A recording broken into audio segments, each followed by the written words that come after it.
Peygamber deyibdi, la təştəmi'un nubuvvə vəl mulk fi beytin vahid, fi əhli beytin vahid. Baba, peygamberliklə hökümdar olma bir evdə yığışmaz. Əli hansı evin adamlarındandır? Peygamberin əmrisi oğludur.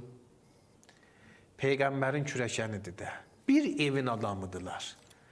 Olmaz həm peygamberlik bir evdə olsun, həm hökümdarlıq. Da bu evdən bir dənə peygamber olup da qutardı. Da bu evdə başqa bir insana bu yetişməz ki, olsun hökümdar. Buraya nə yaxşı cavab verdi. Dedi, hədis düzəltisiz, bir şey uydurusuz. Elə hədis düzəldin ki, Qur'anla onun ziddi olmasın. Qur'anla onun ziddi olmasın. Necə? Burayı da Qur'an ayəsi oxudu. Dedi, Qur'anla oxumamışan. Fəqəd ateyna alə İbrahiməl kitabə vəl hikmə və ateynahum mulkən əzima. Qur'an'da deyir, Ali İbrahim. İbrahim'in alı, peygamberlik ki bunlarda var. Hazreti İbrahim'in ailəsidir, evladıdır. Və peygamberlik ki var. Qur'an deyir, Ali İbrahim ki peygamberlik o evdə olub. Onlara mulkən əzima da verdik. Yəni həm peygamberliyi, həm hökümdar olmanı bir evdə yığışdırdıq. Bu Qur'an belə deyir. Amma sən deyirən bunlar ikisi bir yerdə yığışmaz. Biz bunları necə qəbul edək? Cavabı olmadı deyə. Narahat oldu bundan ki, burayda elə cavab verdi, bu bir şey deyə bilmədi.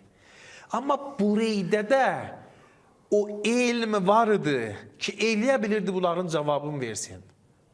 Tamam insanlar eləyə bilirdilər. Çoxu eləyə bilmirdi. Bunlar otururdu, mənbər üstə deyirdilər ki, peygamber üçün deyibdi, peygamberliklə hökümdarlıq bir evdə yığışmaz, Əli hakim deyil. Olmasaydı peygamberin sözü, o Əli də hakim ola bilərdi. Buna görədir, Əmirul Müminini hətta 4-cü xəlifə də qəbul etmirdilər. Əhl-i sünnətin kitablarında gəlibdi Əhməd ibn Həmbəl ki, Əhl-i sünnətin fiqhi cəhətdə 4 imamı var, biri Əhməd ibn Həmbəldir. Əhməd ibn Həmbəl əvvəlin insanıdır ki, dedi, Əliyini gərək 4-cü xəlifə qəbul edəsiniz.